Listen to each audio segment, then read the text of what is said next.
welcome to episode 5 of Me Dark Presents Scary Movie Madness. Episode 5. Halloween is over, but we're just going to keep going with the scary movies, I think. Every day is a good day for a horror movie, so it doesn't need to be Halloween. And these are some, obviously this is election week. This is a stressful week for everybody. This has been like nothing I've ever experienced before, just the craziness of the world. So hopefully we can serve as a good distraction from that at this point. Hopefully by the time this episode comes out, there'll be some more certainty as to what the hell is going on. But yeah. And then I wanted to start up front by re-mentioning the giveaway that we had. Woo! We had briefly mentioned we wanted to do. I'll put the graphic up on the screen again for what it is. The little Jason statue by Star Ace Toys. It's limited edition. There's only 500 made, so it's a collectible item. And we were thinking the best way to do it just because we've had massive response on Instagram. That's by far and away. Lots of followers, lots of people jumping in. Which is awesome. Yeah. But we haven't gotten the engagement on YouTube that we would like. So the idea is if you are interested in winning this prize, we can put you into the drawing as long as you subscribe to us on YouTube and you just prove that you're subscribed. Basically what we're saying is subscribe to our YouTube. We'll pull some names from there and some bonus entries for comments, right? So what we want to really do is build up some engagement on this podcast and really help get it some traction. So the way we can do that is by engagement with all of you. So if you comment, we'll throw your name in the hat. And if you subscribe to our YouTube, we'll throw your name in the hat. And those comments can be anywhere. You can have your comments on Instagram or comments on YouTube. Yeah.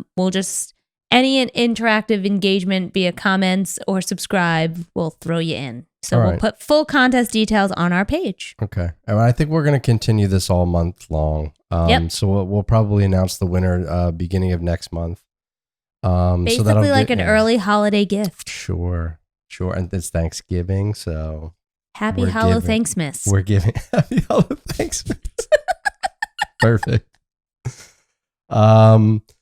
All right, so we watched a couple movies on Halloween, a few movies actually on Halloween. Not on this list, but we wanted to see some cool things. There's a new movie out on Netflix actually. It was called Nobody Sleeps in the Woods Tonight. Yep. I think it's incredible. Yeah, it was like a Polish movie, or it was a foreign language film. Was it Poland? Or? Yeah, we're really bad culturally. Not gonna lie. Yeah, I thought it was French. You thought it was French. I feel like it was a Polish film, but I could be wrong. Yeah, I think when we looked it up, it was Polish. But anyway, I mean, I would highly recommend this movie. It's sort of like a slasher, I guess. Yeah. I would kind of put it in that category. But I mean, really well done. I mean, well done across the board. Really good directing, good story, good acting, beautifully shot. Good villain. Yeah, beautifully shot. Villains are awesome. We enjoyed the hell out of that on Halloween. We were actually really surprised because I think we threw it on as like, oh, what's this Netflix thing? And then realized it wasn't really a Netflix thing as it was just kind of bridging the gap of foreign horror, which probably at some point, if I haven't mentioned it already, I always feel like foreign horror is better than American horror, just because they tend to be much more savage. They do, and they don't really go with the happy ending quite as much. It's more of a Hollywood type of deal, which we had said before. It sort of gives the film more weight, right? When there's actual real consequences to these things, it doesn't become as cookie cutter and predictable in terms of how things will end.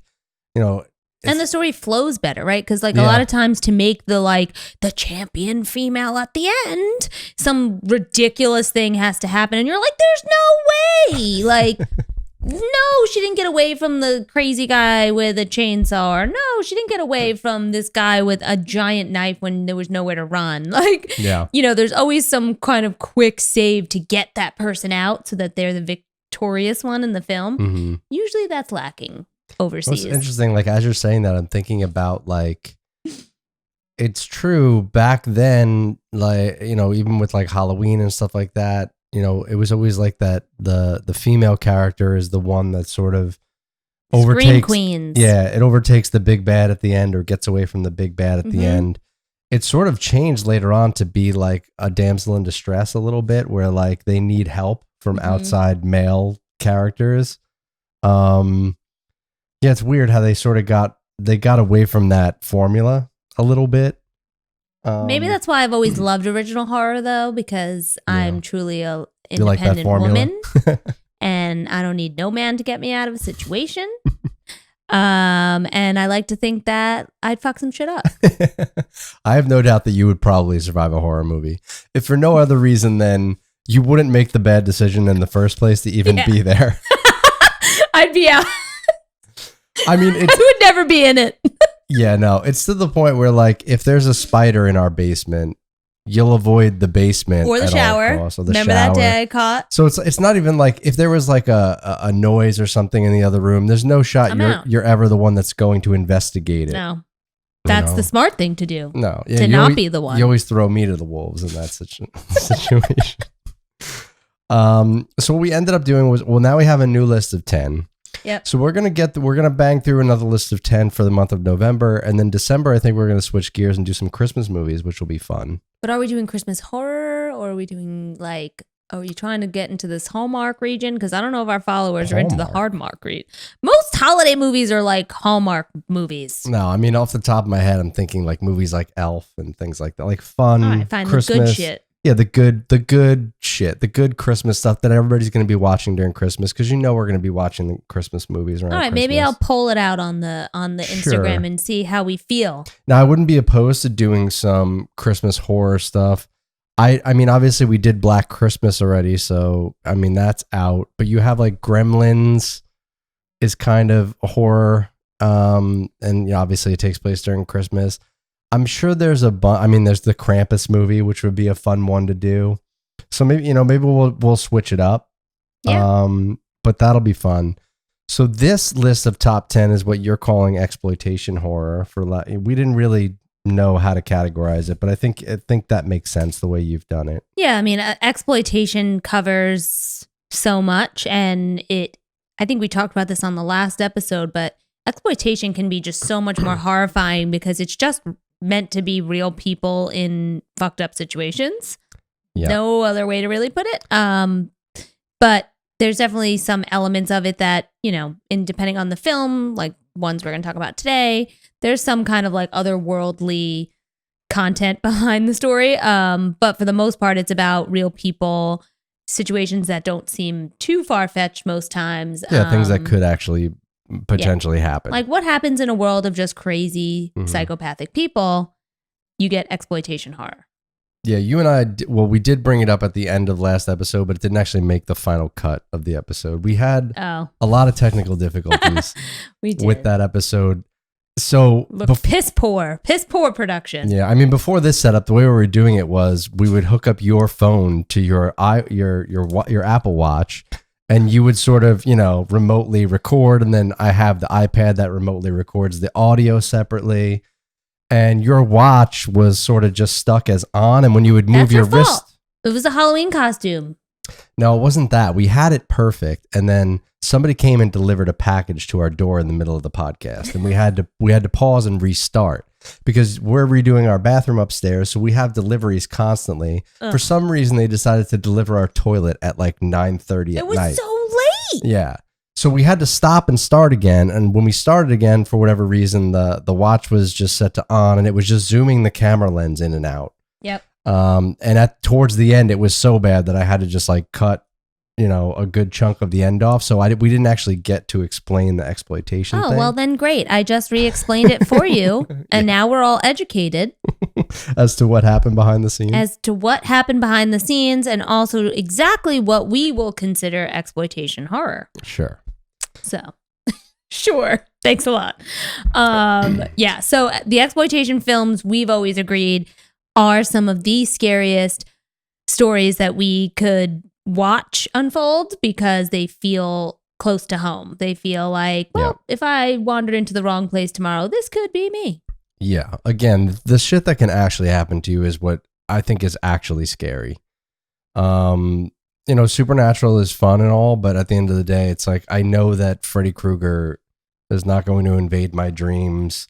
I know that there are no Freddy Krueger ghosts. fell into slasher, babe. Well, yeah, but slasher is also supernatural. This is like our first actual taste I of know, like just kidding. somewhat reality. Yeah. Now, I will say I was really excited to dive into these because, like you said, traditionally these are our favorite types of movies. But we, like a lot of the modern ones, we haven't really explored too much of the old school versions of these films.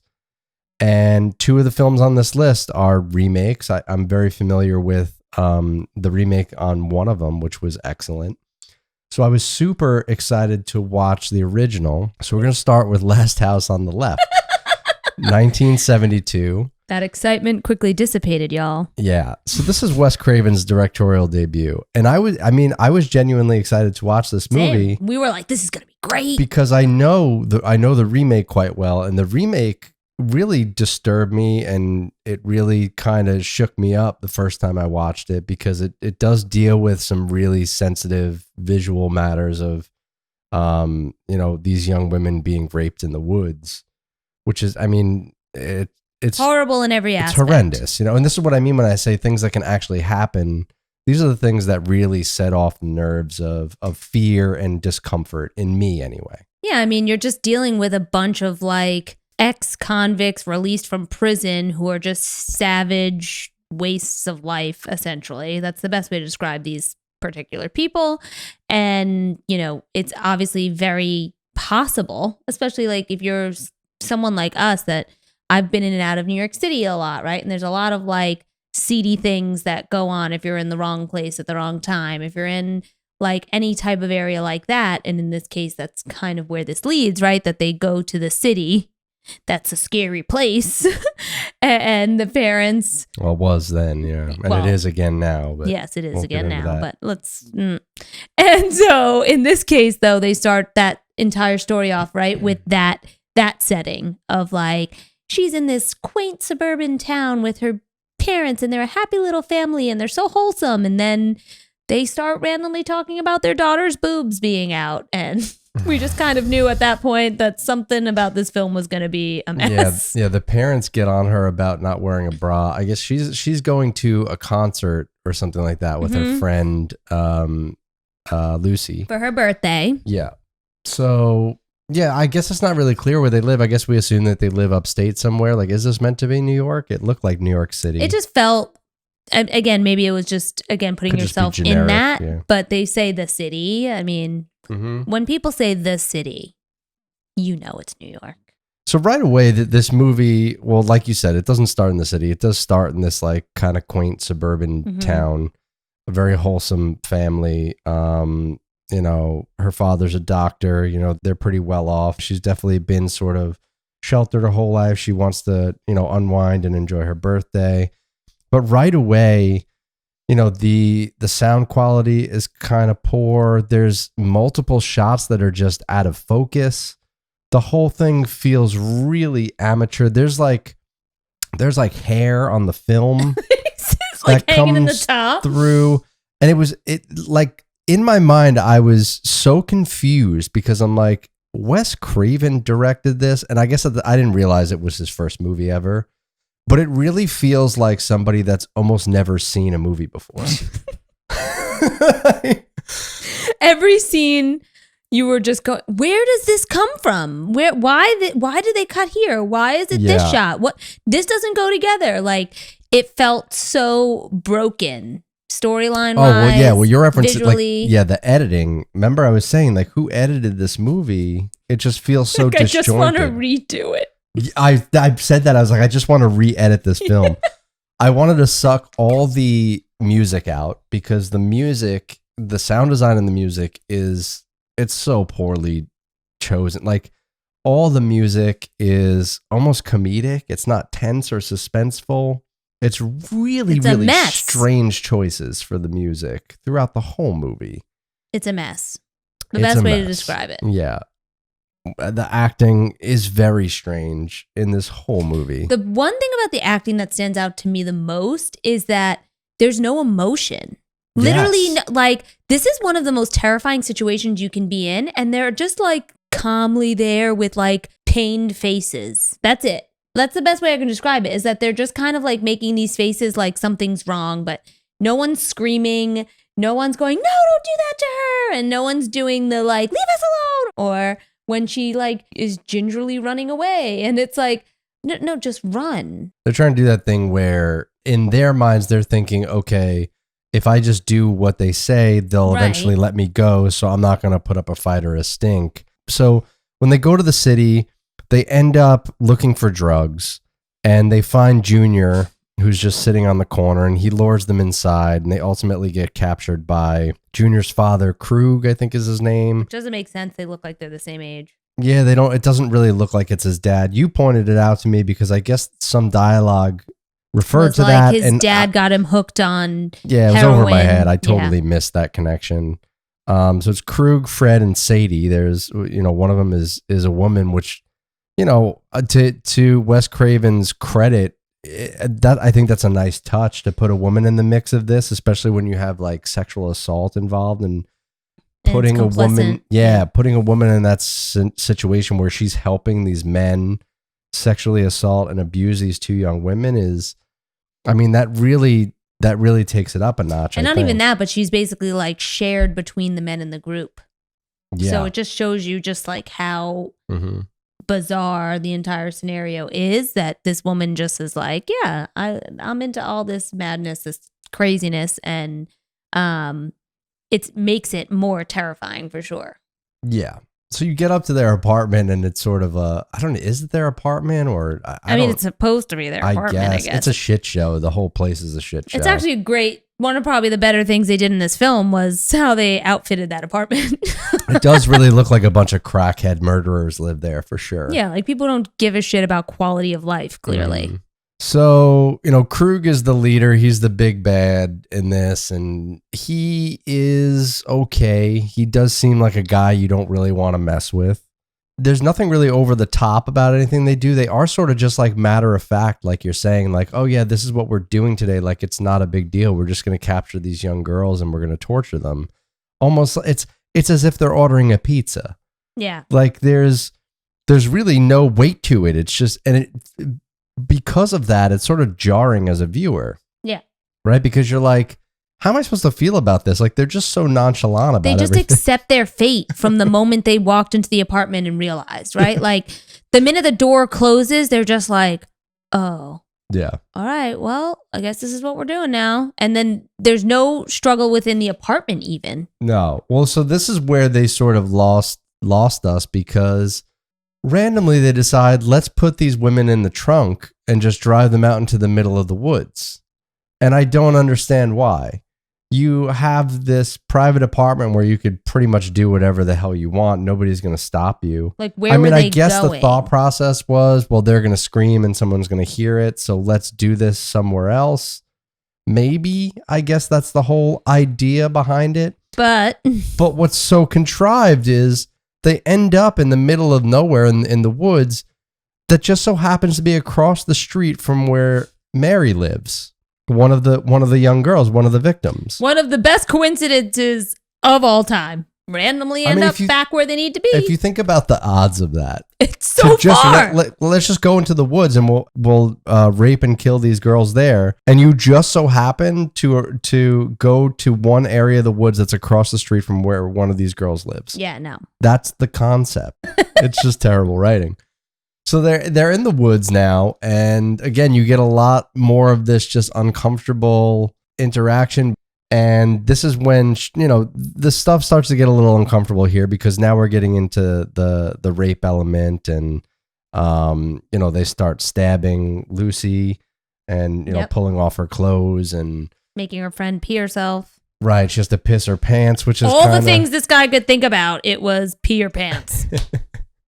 Which again, I think Wes Craven has some decent ideas and some original concepts of like, what if he's just so sick that he's like, I want to see this girl pee her pants. I get it. He is. It was an embarrassment thing. It was like taking you down to like lowest common denominator of like your self-respect. It's humiliating. It's humiliating. It's embarrassing. It's asserting dominance and control. So this whole section of the film could have been way more suspenseful, way more tense, way more scary.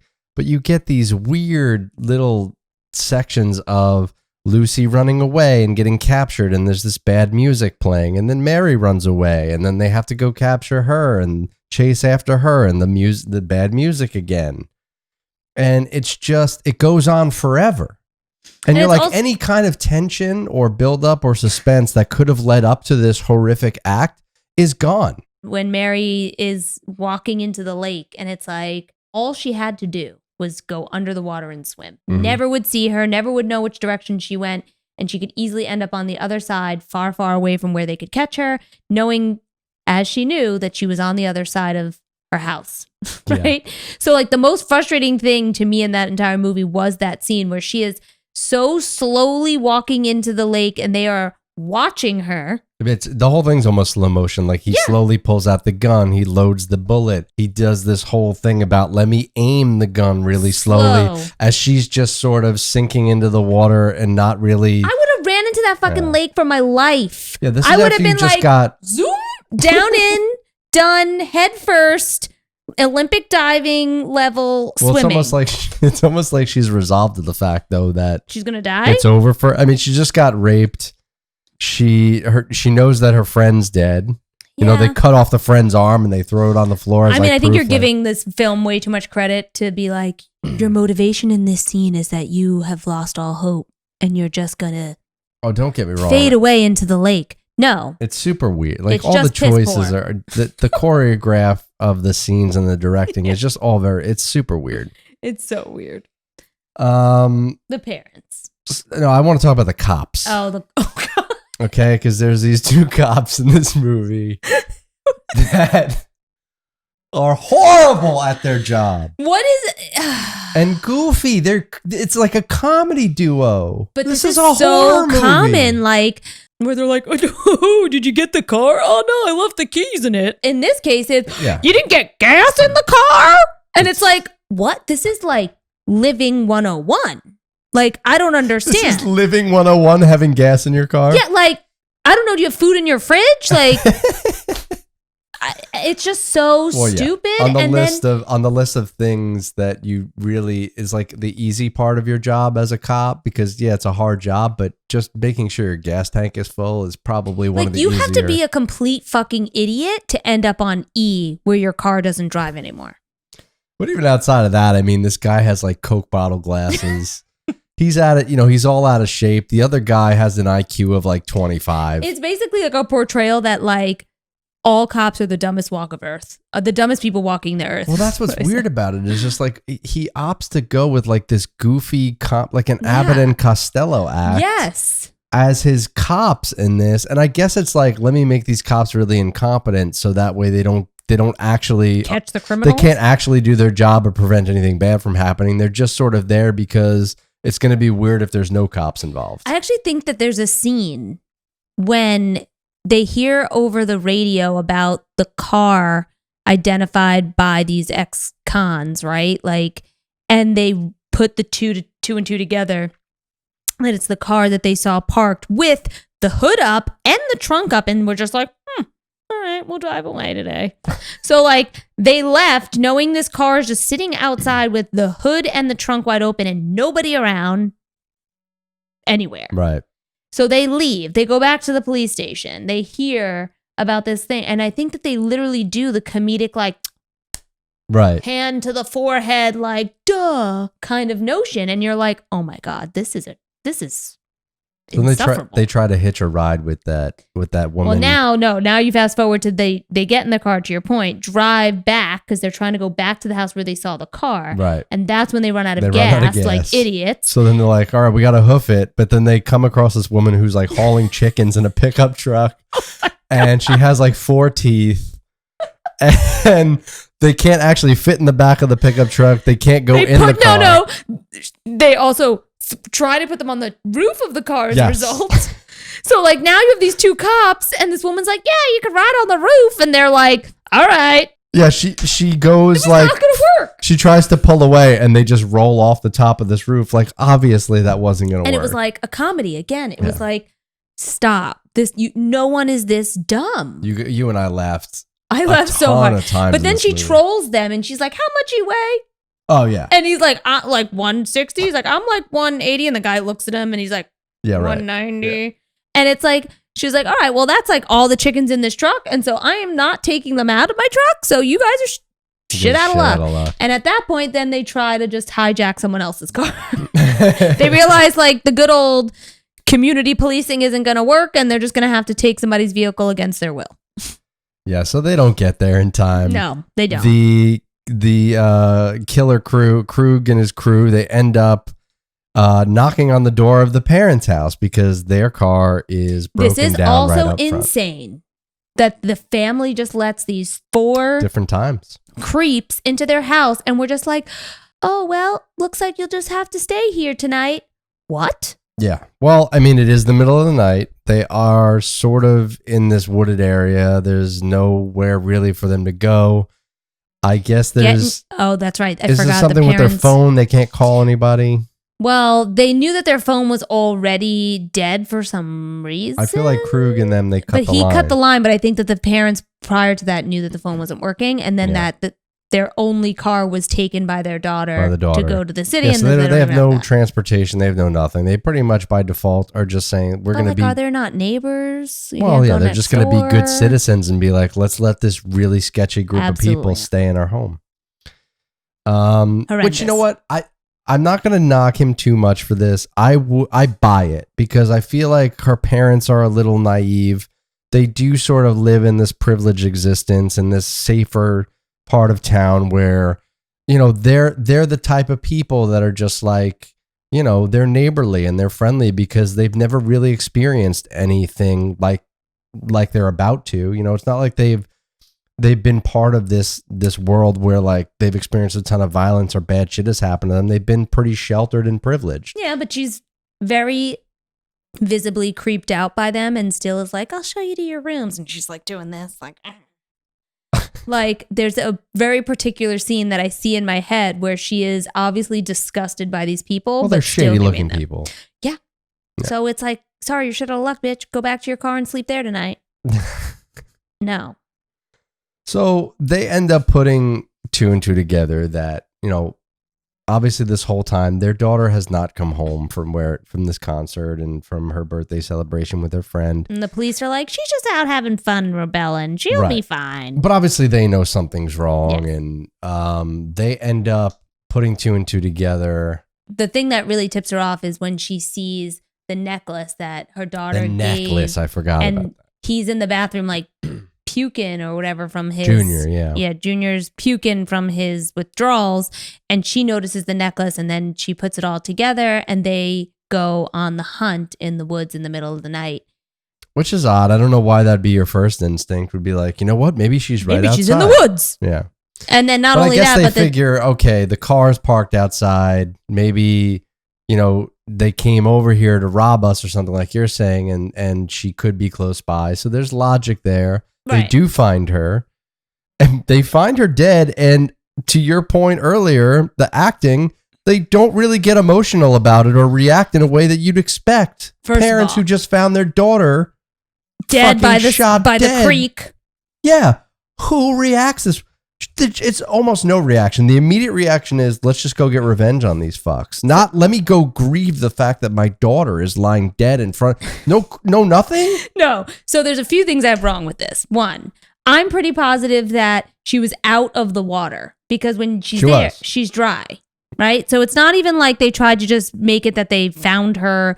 Like, she was shot dead in the water. How did she get out and end up on land? That's my first problem. My second problem is, as he's holding her, you can see that she looks still alive. So you almost have this idea quickly of like, oh, they got to her in time. She's going to survive. And the mother goes, isn't there anything you can do? And he goes, no, she's dead.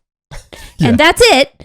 But she was just very clearly alive a second ago in this shot. I could see her, I believe her eyes opened or something, but I remember being like, oh, she's alive. And then I was like, oh, wait. Now he's saying she's dead. So there's those two things. And then to your point, the fact that they were just like accepted it. They didn't scream and cry in that moment. I don't know. Maybe it was because they know that these people are in the house and they don't want to tip them off. But I don't know. It's not a normal reaction. It's just if your child is dead and you find them by a river, I'm pretty sure there's nothing that you could do to hold back your screams and your pain. Yeah. No, it would be a total meltdown. Yeah. And they just experience none of it. They pretty much do sort of flip into revenge mode. Yeah. Way too quickly for my liking. But I will say this, they are pretty savage. Like the dad is a little bit MacGyver-y with his traps that he sets throughout the house. Which we were trying to figure out, like, what the heck is he doing? Like, but then it sort of starts to make sense because, you know, I don't know. I mean, he's a smart guy, so he has all these like ideas about thing. And it is kind of cool because, and I could see in Wes Craven's mind, like, listen, this guy is really outnumbered. Obviously, he's not just going to go start swinging and fighting all these people physically at once. They know that they have to separate them out away from each other, and he knows he needs to set up some traps throughout the house so he can gain some sort of an advantage over the fact that they're outnumbered physically. So the part of this plan is the mom is going to lure Fred out with some sexual advances. This is the most savage thing in the whole movie. Yeah, so he buys it like hook, line, and sinker. This guy's a horn dog. He's a moron. So he's like, oh yeah, he's like, I think this is where I said to you that like pretty much this is how women can win anything. Yeah, just agree to sexual favors and any man will just let all of his guard down. That's what you learn in this scene, right? Like, is I will just offer you a blowy and you are like, yeah, let's do this. Let's go out into the woods in the darkness right now, even though I just killed your kid. Yeah. And let's make this happen. Yeah, I mean, they never underestimate a man's ego. To the point where he demanded that she tie him up. Well, because she sort of baits him into it where she said, you know, no man can do that with their hands tied behind their back. So she brilliantly incapacitates him. And like you said, she starts giving him the blowy, but she just bites his fucking dick off. And he lets out, you know, a pretty agonizing. Yeah, this is probably the first time where like an action happened and the emotional response was appropriate. Yeah, like this was probably the most coherent scene and storyline in the entire film. Right. Was the ease of which she lured him with sexual favors, that he was duped into it by his ego as a raging psychopathic sex addict and suffered the consequences of an angry mother's savagery about you taking her daughter away. That was the most coherent part of the entire film. Yeah. Yeah. And obviously this is a story that's written, that's meant to be satisfying in the end, because he is taking you on this journey of sort of like, you know, the hopelessness of these girls not really having any real world experience or knowing how to defend themselves. And on top of that, getting, you know, raped in the middle of the woods and brutally murdered. Tortured. In Mary's case, right outside of her house, the hopelessness of like, my house is literally right there and it's safe and I can't get there type of. So his concepts and his ideas are strong, but they're just poorly written and poorly executed. I'm going to assume he didn't have a giant budget to make this movie, and he had a lot of limitations in terms of like, you know, I don't know how many cameras he had. But look at Blair Witch. Well, yeah, but again, that's a different, you can get away with more because that's a found footage style thing. Okay, but still, the acting was better with a bunch of no-name ass people that like made it work. Yeah. I mean, you just, it's a lot easier to find those type of actors these days than it probably was back then. I'm sure it was also, I think to your point, a product of the time of like being such a savage film and like being so out there in terms of like the brutality of the ideas that like they were probably teetering on like what they couldn't get away with. Maybe that would be my only argument in their favor of why it wasn't executed to the level it needed to be truly a terrifying film. Yeah, I mean, especially when it comes to these exploitation type films that we're talking about, I do want it to feel real. I don't want you to pull me out of it with this goofy stuff with the cops and the woman with the 4 teeth and it's just, you know, shit or get off the pot, as they say. You know, give me a cohesive, well thought out approach. Don't dabble with this really goofy stuff. Actually hire somebody. If you don't understand how music fits into a film and the importance of music in a horror film, no less. Yeah. So in terms of how to scare somebody, if you don't understand that because it's the first time you directed anything, then find somebody who does. Find somebody to score your film. I guarantee you, if you rescore parts of this film and you re-edit them, you can probably salvage some of this and make a better film. I don't know why this is considered a classic horror movie. I think it was... it's a fail for me. Yeah, I think it's just that it was a starter of the... I guess. Or a star of the exploitation genre being like a big thing, perhaps. The other thing I'll just leave us with before we talk about the next one is, why on earth did that woman have so many chickens in a suburban area? Like, she's selling them. Where? I don't know. Maybe there's some local farms nearby. It seems like it could be that type of place. It's bizarre. Now that I think about that scene, it's even worse of like, that just doesn't even make sense for where they are. That's how they transported chickens back then. I guess so. Anyway, we move on to The Hills Have Eyes, 1977. This is another Wes Craven film. Just knocking him out the park, sir. Yeah. Allegedly. So this is 5 years later. Right away, when you turn on this movie, it does seem like Wes Craven has learned a whole hell of a lot in terms of how to actually shoot and make a film. His filmmaking skills are a lot better here. They're significantly improved, but they're still not good. It's still very amateur, very flawed. Yeah, like kind of C-level filmmaking for me. But again, obviously he's this getting dude, the ideas. The ideas are there. It's the ideas like are the there. execution is so which is probably, now that I think about it, that's probably how he sort of made a name for himself. Right. In the film industry, is he has these really interesting ideas and interesting concepts, and his directing skills do really improve much later on down the road. Like you said, you and I love Scream. He directed that film, but he did not write it. And very key. I think that probably says a lot, because even the Freddy stuff for us fell really short, and these are Wes Craven. And we've watched ones that people films. say are like, this is the one. I think we have to watch one more, which is New Nightmare. That's the one. That's the one from the 90s, which is probably, which like maybe is the best by one. then he figured it out. Know. So, The Hills Have Eyes. So the scene, the whole backdrop, the setting of this one is really cool. It's sort of like how The Thing, puts you in Antarctica right away, and you're already like, all right, this is sort of a scary place to be. Same with this, like, these hills are a character in and of themselves, and this whole surrounding area is like, it's just a whole lot of nothingness. And whenever you put characters in these scenarios, and it's a common thing they do with horror films, with Cabin in the Woods, just people out in the middle of nowhere with no way to get help. It is a smart way to set things up, and it does set the stage really well for this story.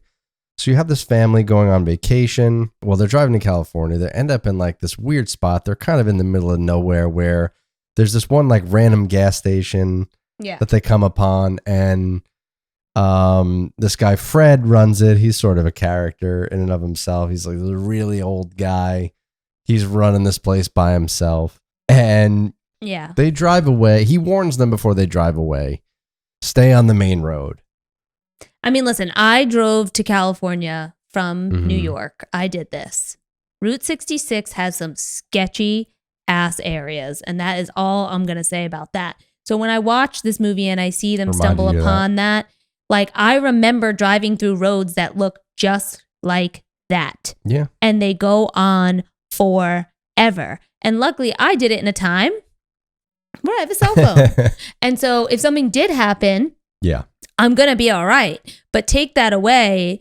And again, me living that moment back to this exploitation genre, I know what it feels like to be on those roads. I know what it feels like to be in those backwoods places in Texas in the middle of the night where there's no lights, and you're driving up to some sketchy ass gas station, and you're looking at everybody around you being like, are you a murderer? Are you coming from the Texas Chainsaw Massacre house?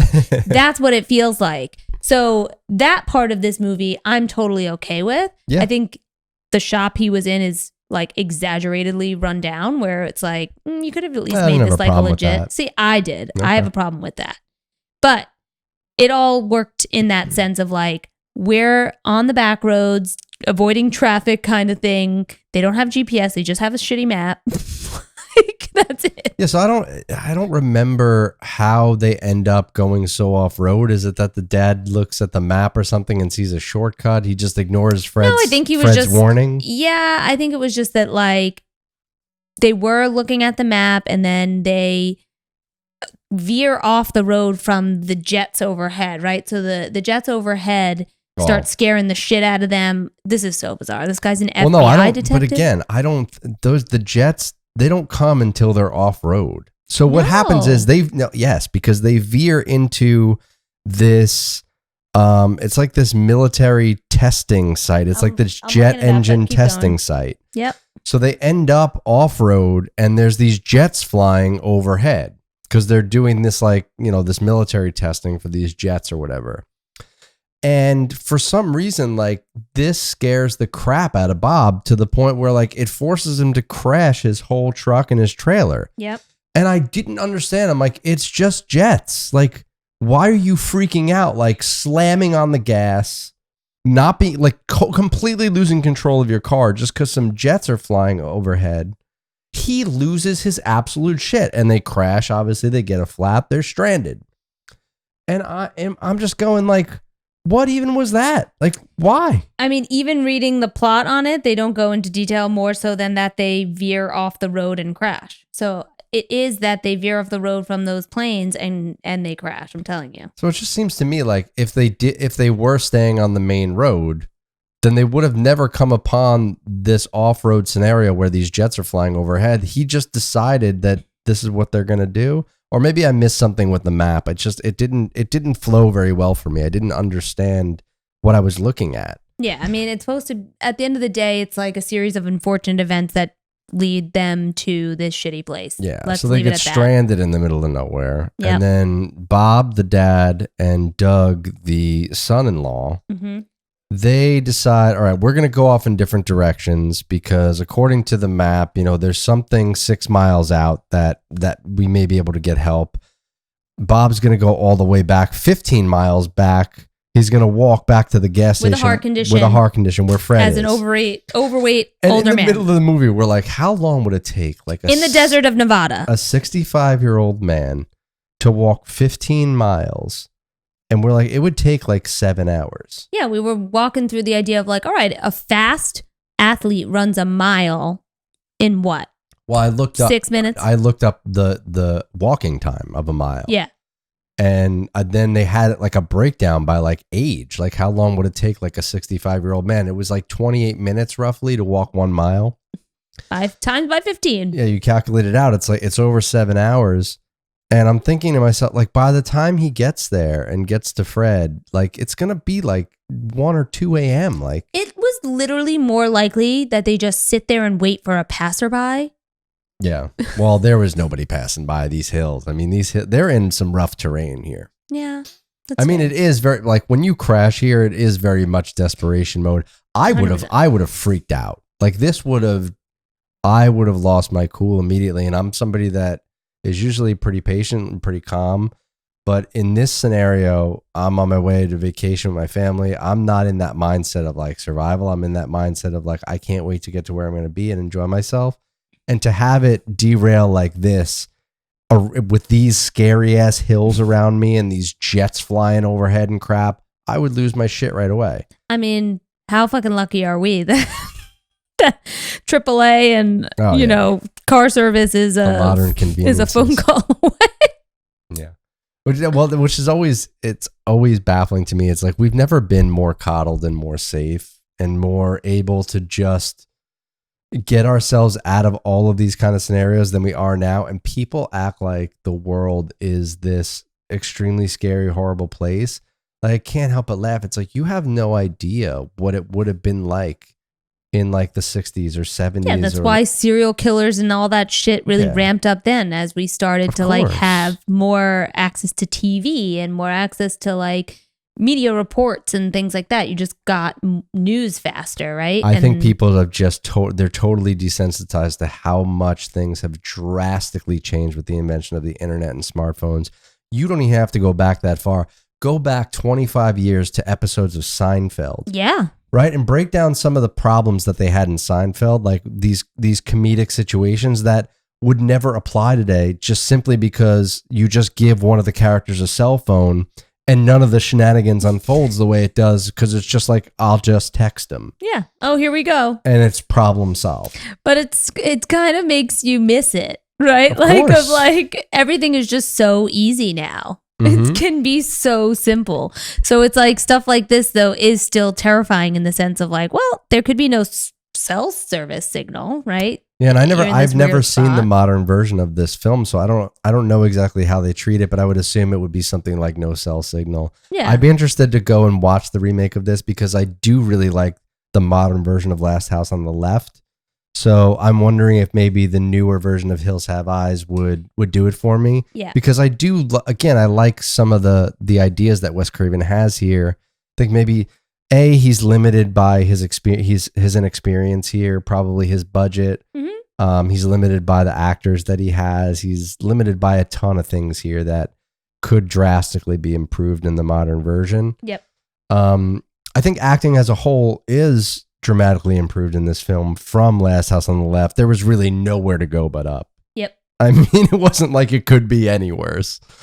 So they're stranded in the middle of nowhere. Doug goes and finds some supplies at the military base that was on the map and comes back. Nothing really comes of his journey. But my thing is like he was at the military base and got supplies. Mhm. Why But there's didn't nobody he there get for help? there was Yeah, no help. There's nobody there. It's just abandoned. Remember he said they're just throwing this stuff away. It's just an abandoned. I guess, yeah. So nothing really Seems comes weird. of his journey. But Bob does meet Fred in the middle of the night at the gas station, and Fred is I don't He's know. hanging himself. He's trying to hang himself or something. Just out of nowhere. I don't mean to laugh at it, but it's like, what? I mean, where does Fred live? Did he just live in this gas station that he's there all hours of the night? It's Fred's Oasis, to be Hmm. 100% accurate. It's not just a gas station, it's his beautiful oasis. He just offers up this information to the dad, Bob, about, you might have to help me with this one because I couldn't quite Okay. understand it. He had like a son with his wife that was like mutated or very large and hairy. The whole story he tells, let's just call a spade a spade. The whole story he tells is bizarre as fuck. It sounds like some crazy guy that you stumble upon and you're like, okay, Yeah. this guy's really lost his shit living out here all by himself. And any like normal person is going to listen to this guy and be like, probably belongs in a mental institution, but I'm just going to listen to him. He probably doesn't talk to many people. And so he rants about how he has this son and the son tore his wife apart at birth. And he was so massive and overpowering, and There was like a 20-pound baby or I don't something. know. It's really so bizarre. Go back and listen to it because I just feel like we can't even capture how bizarre it was. But then the fact that like he leaves this child in the mountains somewhere and is just like, yeah, it's just kind of like, fuck it, figure it out. Yeah, so he abandons this child in the hills surrounding, I guess, wherever area they're at.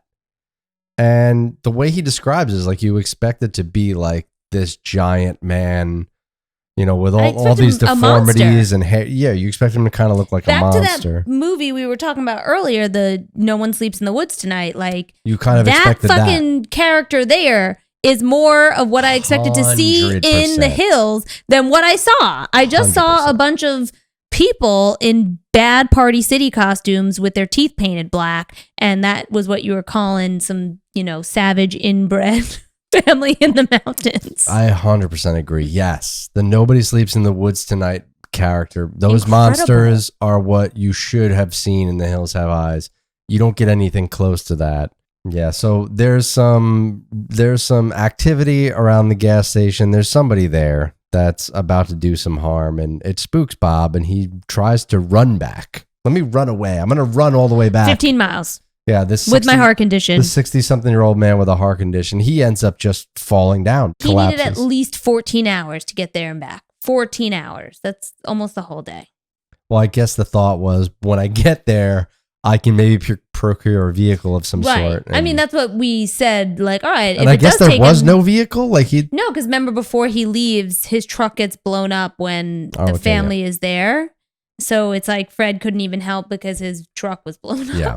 So he falls down and collapses. He can't breathe because of his heart condition. He gets captured by one of the Hills people. They all have space names.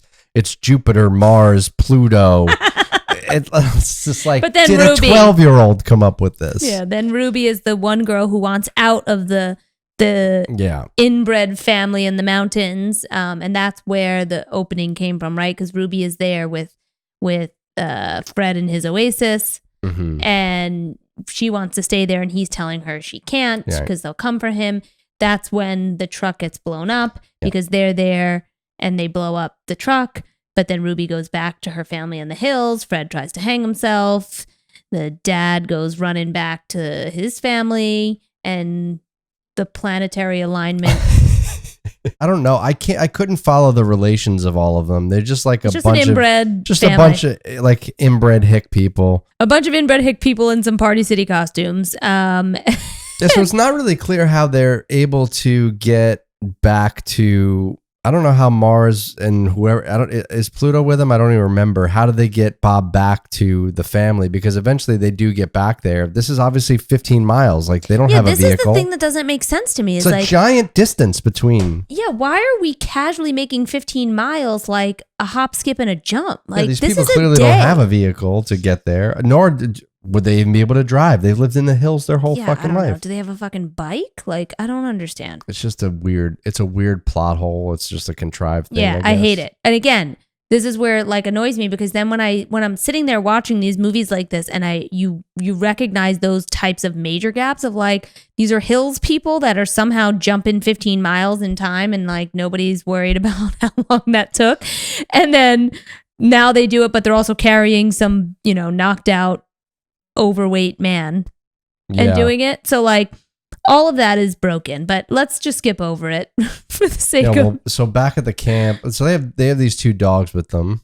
They have Beauty and Beast. Mm-hmm. So we see one of the dogs, Beauty, gets she runs away. She runs away because she senses there's some evil presence in the hills or whatever.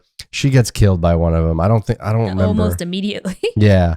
And the younger son, Bobby, he finds the dog but dead, but just doesn't tell anybody in the family, doesn't warn them that there's danger around. They just sort of like, let's make a fire and sing Kumbaya and wait for dad to get back. And right. Like I think he was trying to not scare because he is surrounded by women, trying not to scare them and waiting for his dad to come back to tell the dad or to tell his sister's husband, right? Like, I think it's, again, just back to the times where it's like the women are fragile and don't tell them. We got to keep it a secret because we don't want them to freak out. That's what that was. Let's just call it. Meanwhile, he's freaking out. You can see how. I mean, he passes out. He falls and hits his head, and they don't even find him until pretty late. But they don't make that super clear. Remember, his head is like fucked up, and his sister's like, "What happened?" And he's like, "Nothing." And he like walks back with her, and then so now the dog's dead, and now the other dog gets out. Yeah, Beast. Yeah.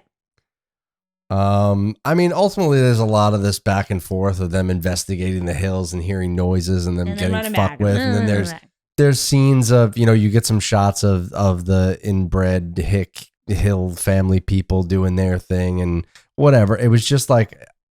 At that point, like when they just look like people in Halloween costumes, or you have the one guy, Pluto, who is probably the closest to how I would expect these people to look. He's sort of giant, right? He looks more mutated and deformed. He's got more the like big genetic bald head. Deformity. Yeah, and he kind of looks like a physically imposing, presence that Fred was describing in the beginning. But the Jupiter guy who he's actually describing just sort of is like, he's just dumb and really not iconic or memorable in any way. He's just sort of like a guy. It's also like if you left your kid for dead in the mountains, let's just go back to that for a minute. How did they end up learning how to talk just like normal civilized people? So like at that point, like how old was the kid? Now I have so many questions. How old was the kid? Who else did you leave out there? How did he find someone to procreate with? How did this all fucking come together? It doesn't make sense. He's not interested in developing characters. Oh my God. Forget developing. He's not even interested in like a coherent storyline that would make any sense at all. Well, you can make these ideas and this storyline make sense if you actually do spend time with the characters and flesh them out and make them three-dimensional. Everybody is so flat and just uninteresting. He doesn't ever really decide to like tell you who anybody is. Like, I literally don't care if anyone dies in this movie. No, you don't care. You don't really the dog. care about I cared anybody. about the dog, and that these people are such useless pet owners. Again, that they let their dogs run into the mountains. They're like, it's fine. I'll fucking come back. I mean, I wouldn't even call it a scary scene, but maybe the scariest scene. When they run up on the trailer. Yeah, Pluto and Mars, they run up on the trailer, and Pluto starts going at one of the daughters. Mars comes in, he rips the head off the bird, and he drinks the blood. That is... he starts eating raw meat out of the fridge or whatever. Just raw meat. I mean, okay, this is great. Like, this is how I would expect people in the hills like this to behave. Just like this really bizarre, over the top, and then they take the crazy baby behavior. Because I could see this guy coming across a bird in the wild or whatever and ripping its head off and drinking its blood. Like, what does this guy know? That's survival for them. Yeah, what does this guy like? This is probably what he eats normally. He just eats raw flesh. Then they start kind of going at the daughter a little rapey again. A little rapey. They kill the mom and the other daughter. They steal her baby. And it basically just comes down to, I guess, whoever. Well, we discover that Bob is dead, right? They lit Bob on fire or whatever. They fucked him up. Barbecued him up. Yeah. And this is scene with the mom. She's like, not my Bob. Not my Bob. Delusioned. Saying it over. They're just like, yes, mom. He's not back yet. Like, I mean, listen, what are you going to do? Let the lady die thinking, all is right in the world, right? Like, might as well not let her take her last breaths in complete paranoia and fear. Yeah, I mean, this scene is kind of cool, but it's not great. We forgot also how... in the beginning, this is the thing that also gets me. When the sister with her husband who have the baby, the only thing they're fucking concerned about is going to sleep together in the station wagon and banging in the family car in the middle of a crisis where they're fucking stranded nowhere. And they're like, you know what we should do? We should get laid right now. Yeah. Like, what? Yeah, could you imagine telling your sister, can you just sit in the trailer and watch my baby while I just go to the car and fuck my husband? And I know shit's on fire right now. I know we're pretty much like stranded in the not middle going of to survive today. And then on top of that, like her brother has to like awkwardly knock on the door, like, guys, are you done doing with what you gotta do?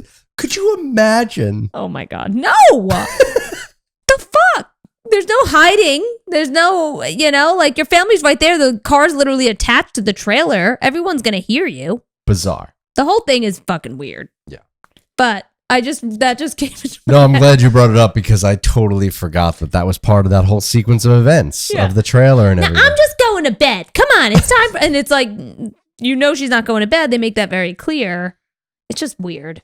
Again, these are the weird things that, like, Wes Craven thought to put that in, that they're make it very apparent that they're going to the station wagon to get laid, but doesn't develop more about how these people get into the mountains and are this weird, inbred family in the hills.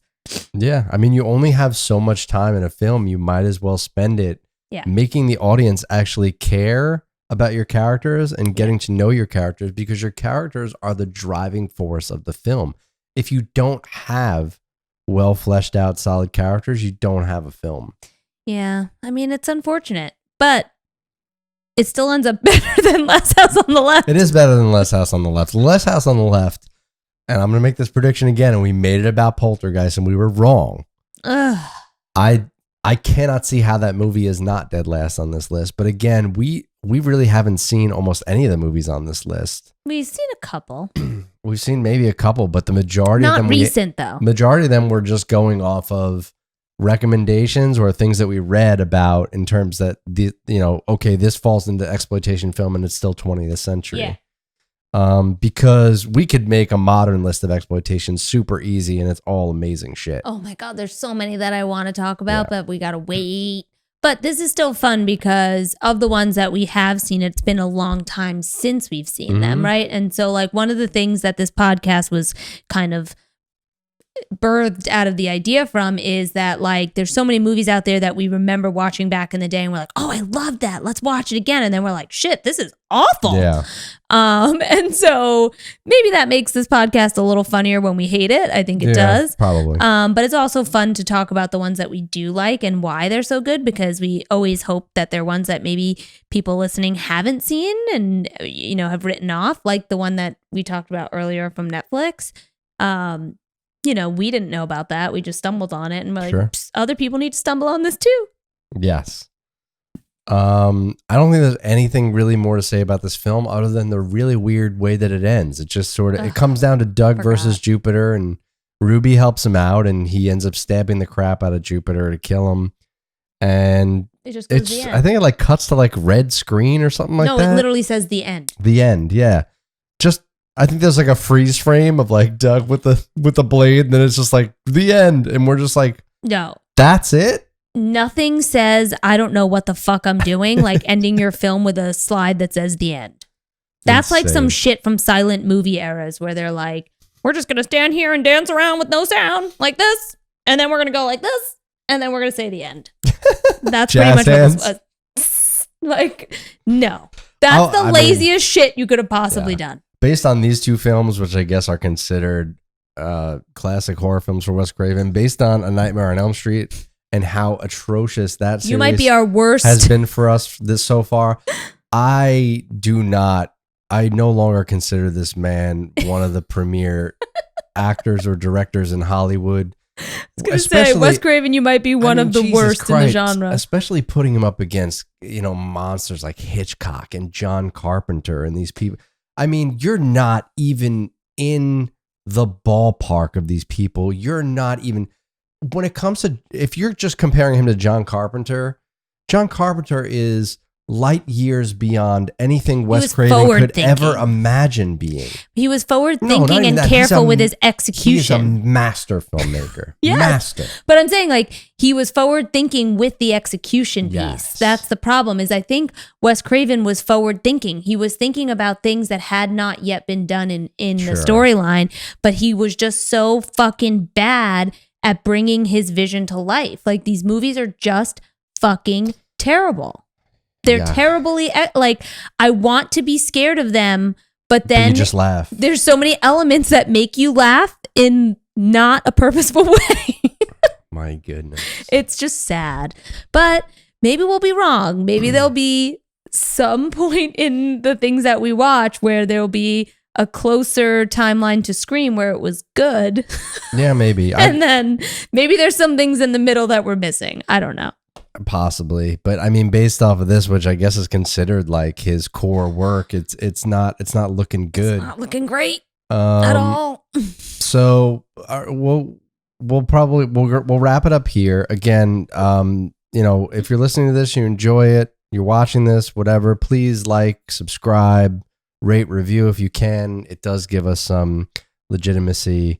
Especially in the algorithm, I believe, for Apple Podcasts. Apple Podcasts, strangely enough, the way they do their algorithms, it sort of favors new shows like ours, but it really wants there to be some engagement on them as well. So like when you get things like reviews and comments and ratings like that, you can really shoot up to the top of people's lists, and you reach a wider net that way. So that would be great. Again, we're going to keep the contest running for the Jason statue all month. So we'll just keep posting that. We'll keep reminding people again, engagement is going to get you more names in the hat, so to speak. Yeah. And share it with someone you like. Share it with someone who might like it. And we hope to keep doing these, and we'll keep trying to grow the audience, but happy to continue doing things that y'all want to hear about, and hopefully, I mean, I'm hoping that this specific list that we've chosen turns around, because it is our favorite genre of horror. But if not, I have the Christmas movies to look forward to at least. Yeah, I mean, trust me, there's definitely some good ones on this list. I think we'll have a good mix. For sure. So, all right. Well, that'll do it for this episode. We will see you guys next time. Enjoy your weekend. Take it easy, guys. Bye. Bye.